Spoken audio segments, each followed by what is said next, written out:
Hello दोस्तों। तो आज हम बात करने वाले हैं तो मार्क डगलस की जो trading in the zone book है उसके बारे में।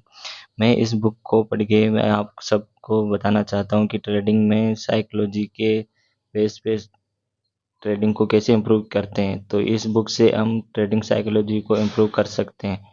तो मैं इसके पहले अध्याय से शुरू कर रहा हूँ जो लास्ट तक इस बुक को पूरा करूँगा दोस्तों आपके साथ यूट्यूब पे। और मैं आज इसका फर्स्ट अध्याय और जो फर्स्ट पार्ट है उसको आपके साथ शेयर कर रहा हूँ। तो इस बुक का ट्रेडिंग इन द जोन का पहला पार्ट है सफलता का मार्ग, जो बुनियादी तकनीकी और मानसिक विश्लेषण सिखाता है। तो इसमें शुरुआत में दे रखा है कि बुनियादी विश्लेषण कैसे करें। क्या किसी को याद है कि बुनियादी विश्लेषण को ट्रेडिंग फैसले लेने का एकमात्र उचित या सही तरीका कब माना गया है था? जब मैंने वर्ष 1978 में ट्रेडिंग आरंभ की थी, तब केवल मुट्ठी भर ट्रेडर ही तकनीकी विश्लेषण किया करते थे, जिन्हें विशेष बाजार समुदाय विश्लेषण की बताया था। आज विश्वास करना मुश्किल है कि अभी कुछ ही समय पहले तक वॉल स्ट्रीट और ज़्यादातर बड़े फंड्स और वित्तीय संस्थान तकनीकी विश्लेषण को किसी तरह की बाजारजीगिरी मानते थे। अब जाहिर है सत्य इसलिए बिल्कुल उलट है। लगभग सभी अनुभवी ट्रेडर अपनी ट्रेडिंग रणनीति बनाने के लिए किसी न किसी तरह के तकनीकी विश्लेषण का उपयोग करते हैं। अकादमिक समुदाय के कुछ छोटे व छिटपुट समूहों के अलावा विशुद्ध बुनियादी विश्लेषण लगभग समाप्त हो गए हैं। नजरिए में ऐसा नाटकीय बदलाव किस कारण आया है?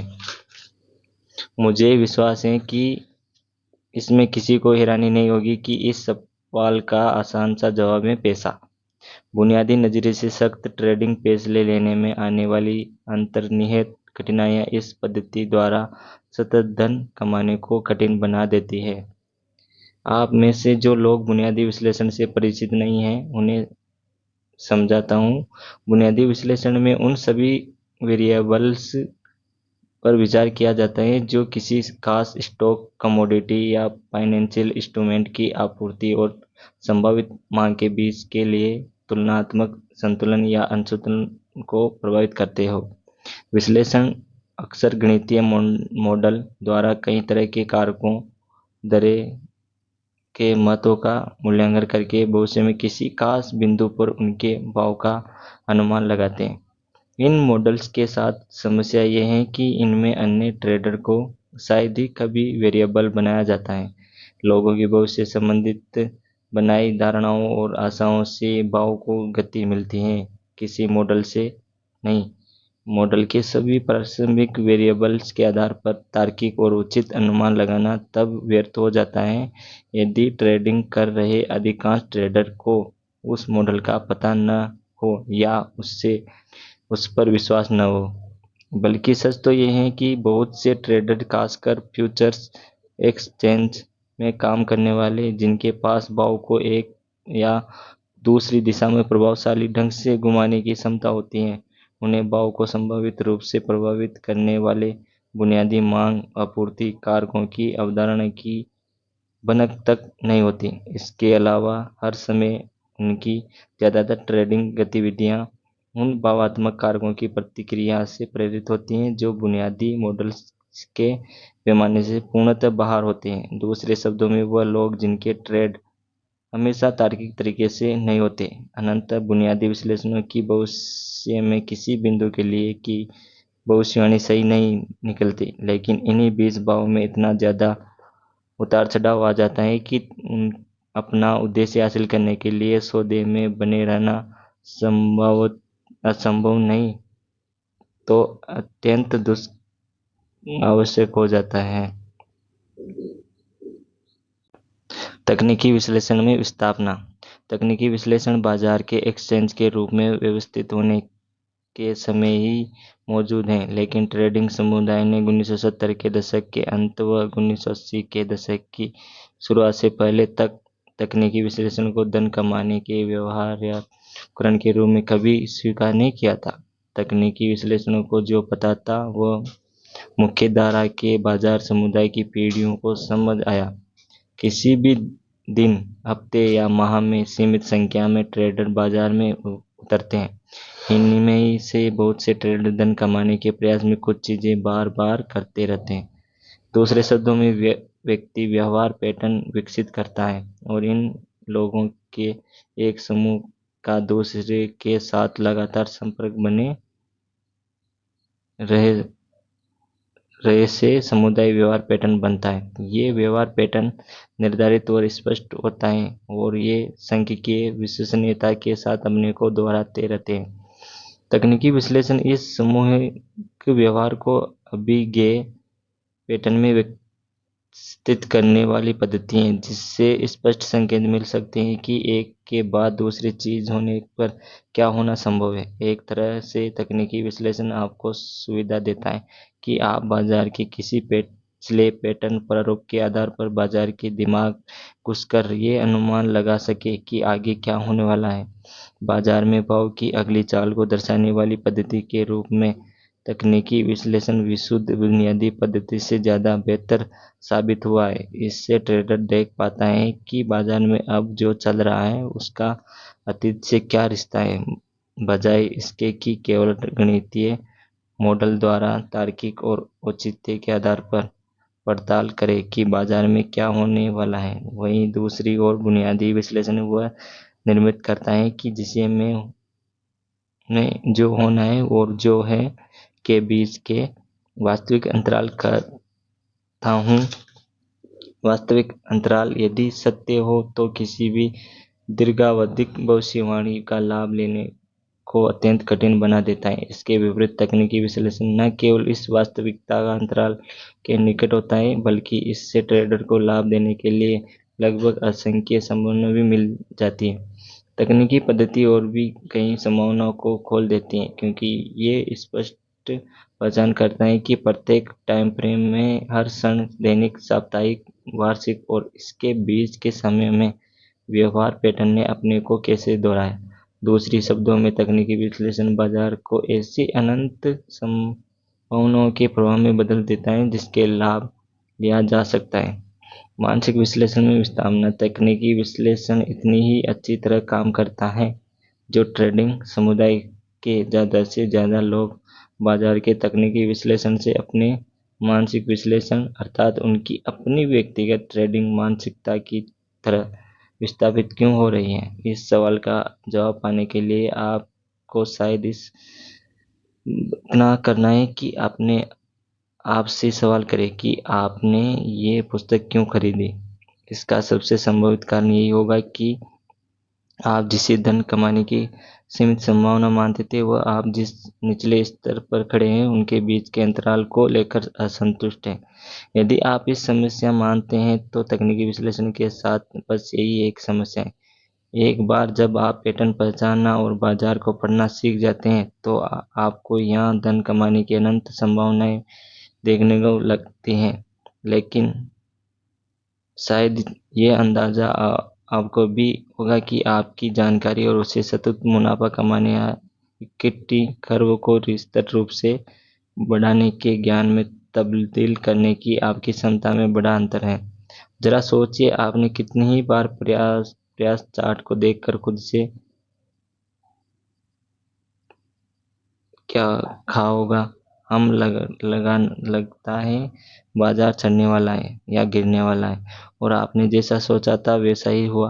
लेकिन आप बाजार की चाल को देखते रहने और अपने धन कमाने की चूकने को लेकर दुखी होने के अलावा और कुछ नहीं कर सकते। बाजार में किसी चीज़ के होने की भविष्यवाणी करना और ये सोचना कि आप इससे कितना पैसा कमा सकते हैं और वास्तव में सौदा खरीदना या बेचने के बीच बड़ा अंतराल है। मैं ऐसे ही अंतर को मानसिक अंतराल कहता हूँ जो आपके लिए ट्रेडिंग के विकल्प को अत्यंत दुर्लभ और इनमें माहिर बनाने को निश्चित ही सबसे बड़ा रहस्य बना देते हैं। अब बड़ा सवाल यह है कि क्या ट्रेडिंग में महारत मिल सकती है। क्या यह संभव है कि ट्रेडिंग को भी उसी सरलता और सहायता से किया जा सके जैसे आप बाजार में सचमुच खरीद और बेच सौदा करने के उलट बस बाजार को देखते हुए सफलता के बारे में सोच रहे हैं। इसका जवाब है न केवल स्पष्ट हाँ, बल्कि इस पुस्तक को बनाया ही इस तरह गया है कि ये आपको आपकी और ट्रेडिंग की प्रस्तुति के बारे में बोध और समझ प्रदान कर सके। इससे ये होगा कि आपके लिए ये प्रस्तुत इतना सरल और सहज तनाव रहित हो जाएगा जैसे आप बस बाजार को देखते हुए ऐसे करने के बारे में सोच रहे हो। यह बड़ा काम लगता है आप में कुछ लोगों को तो यह असंभव भी लग रहा होगा, लेकिन ऐसा नहीं है। ऐसे भी लोग हैं जो ट्रेडिंग की कला में माहिर बने और जिन्होंने उपलब्धि, संभावनाओं और निचले स्तर के प्रदर्शन के बीच के अंतराल को पाट लिया दिया। लेकिन जैसी उम्मीद होगी कि ऐसे विजेताओं की संख्या तुलनात्मक रूप से उन ट्रेडर्स हम हैं काफी कम है जो विभिन्न स्तर की हताशा हुए हैं। वे असीम संतोष के साथ हैरान होते हैं कि ऐसी सतत सरल सफलता क्यों हासिल नहीं कर सके जिनकी उन्हें अनंत अभिलाषा थी। बल्कि ट्रेडर के इन दो समूह के बीच चांद और पृथ्वी जितना अंतर है। चांद और पृथ्वी दोनों ही ग्रह हैं और एक ही सौर व्यवस्था का हिस्सा है, तो इनमें कुछ समानताएं भी हैं, लेकिन इनके स्वभाव और विशेषताएं में दिन रात जितना अंतर है। इसी तर्ज पर ट्रेड करने वाला हर व्यक्ति अपने को ट्रेडर बताता है, लेकिन आप सतत सफल होने वाले मुट्ठीभर ट्रेडर्स के लक्षणों की उन ट्रेडर्स के लक्षणों से तुलना करेंगे तो पाएंगे कि इनके बीच दिन रात जितना अंतर है। यदि ट्रेडिंग के चांद पर पहुंचने को सफलता पैमाना माना जाए तो हम कह सकते हैं कि चांद पर पहुंचना मुमकिन है। ये यात्रा बेहद मुश्किल है और केवल कुछ ही लोग इसे पार कर पाते हैं। पृथ्वी पर मौजूद हमारे नजरिए से चांद आमतौर पर केवल रात को दिखता है। यही इतना निकट लगता है मानो इसे हाथ पकड़कर छू सकते हो। ट्रेडिंग में सफल होना भी ऐसा ही लगता है। किसी भी दिन, हफ्ते या महीने में बाजार में बड़े पैमाने पर धन उपलब्ध रहता है कि किसी दिन किसी क्षमता हो सौदा कर ले, क्योंकि बाजार लगातार गतिशील रहता है तो ये धन भी लगातार प्रभावित होता है। इससे सफलता की संभावना बढ़ जाती है तथा यहाँ पहुँचने के भीतर लगता है। मैंने यहाँ ट्रेडर के दो समूह के बीच का हम अंतर दिखाने के लिए लगता शब्द का इस्तेमाल किया है। वो लोग जिन्हें सफलता को बनाए रखना सीखा है, या जिन्हें वो सुराग मिल गया है जिसमें सततता का द्वार कहता हूँ। ये धन उन्हीं की पहुंच में होता है, केवल वही इसे इच्छानुसार हासिल कर सकते हैं। मुझे यकीन है कि कुछ लोगों को ये बात हैरान करने वाली या अविश्वसनीय लग रही होगी, लेकिन ये सच है। इनकी कुछ सीमाएं भी हैं, लेकिन अधिकांश में ये धन इन ट्रेडर्स की झोली में इतनी सरलता और सहजता से जाता है कि इसे देखकर ज़्यादातर लोग हैरान रह जाते हैं। हालांकि वह इस ट्रेडर अभी भी चुनिंदा समूह में शामिल नहीं हुए हैं। ये लगता शब्द उन्हीं के लिए है जो उन्हें लगता भर है कि वे जैसी सततता और शीर्ष सफलता चाहते हैं कि वो उनके हाथ में है या उनकी मुट्ठी में है, बस बार बार फिसल जाती हैं या ओझल हो जाती हैं। इस समूह के लिए ट्रेडिंग में बस भावात्मक कष्ट ही एकमात्र सतत वस्तुएं हैं। हाँ, निश्चित ही उन्हें कभी कभी खुशी के पल भी मिल जाते हैं, लेकिन ये कहने में अतिशयोक्ति नहीं है कि अधिकांश मामलों में वे अपने आप को भयभीत, रुष्ट, बेचैन, हताश, निराश, ठगा हुआ और पश्चाताप महसूस करते हैं। तो इन दोनों ट्रेडर समूह में कौन सी चीज अलग है? क्या ये बुद्धिमत्ता है? क्या सतत विजेता से सबसे अधिक प्रभावी योजना बनाते हैं? क्या वे ज़्यादा से ज़्यादा मेहनत करते हैं? क्या वे बेहतर विश्लेषण होते हैं, या क्या उन्हें के पास अधिक बेहतर ट्रेडिंग व्यवस्था है? क्या उनके व्यक्तित्व में ऐसी नर्सिंग विशेषताएं कि वे ट्रेडिंग के आध्यात्मिक तनाव के बीच भी सहज ही सौदे कर लेते हैं? यही सभी संभावनाएं अत्यंत तर्कपूर्ण लगती हैं, सिवाय तब जब आप ये देखते हैं कि ट्रेडिंग इतिहास में विफल रहने वाले ज़्यादातर लोग समाज के कुछ बेहद प्रभावशाली और सबसे सफल लोगों में से हैं। विफल रहने वाले के समूह में डॉक्टर, वकील, इंजीनियर, वैज्ञानिक, सेवानिवृत्त कर्मचारी और उद्यमियों की संख्या अधिक है। इनके अलावा इस उद्योग के सबसे अच्छे बाजार विश्लेषण में सबसे बुरे ट्रेडर वो होते हैं बुद्धिमानी और बाजार विश्लेषण का निश्चित ही सफलता में योगदान होता है, लेकिन ये सतत विजेताओं को काफ़ी सबसे बाकी सबसे अलग बनाने वाली निर्णायक कारक नहीं है। यदि यह बुद्धिमत्ता या बेहतर विश्लेषण नहीं है तो फिर क्या है? इससे कारोबार के कुछ सबसे अच्छे और सबसे खराब ट्रेडर्स के साथ काम करने और कुछ ही सबसे खराब और कुछ ही सर्वोत्तम बनने में मदद के बाद मैं निसंक होकर कह सकता हूँ कि ऐसे कुछ खास कारण हैं जिनसे कुछ सबसे शानदार ट्रेडर्स का प्रदर्शन शेष सबसे बेहतर रहता है। और मैं बस यही कहूँगा कि अच्छे ट्रेडर्स सबसे अलग तरह से सोचते हैं। मैं जानता हूँ कि ज़्यादा गंभीर नहीं लगता, लेकिन यदि आप लगभग अलग सोच रखने पर विचार करें तो इसके प्रभाव बहुत गंभीर होते हैं। हम आज सबकी सोच कभी भी न कभी से सबकी अलग होती है। हम शायद इस तथ्य पर हमेशा ध्यान नहीं देते। यह मान लेना स्वाभाविक है कि किसी घटना पर शेष सबका बोध और व्याख्या हमारी ही जैसी होगी, बल्कि ये मान्यता तब तक है बनी रहती है जब तक हम स्वयं मूलतः किसी मामले में दूसरों से बुनियादी रूप से असहमत नहीं हो जाते। हमारे शारीरिक विशेषता अलावा हमारी सोच में हमें शेष सबसे विशिष्ट बनाती है, बल्कि शायद ये हमारी शारीरिक विशेषताओं से भी ज़्यादा विशिष्ट बनती है।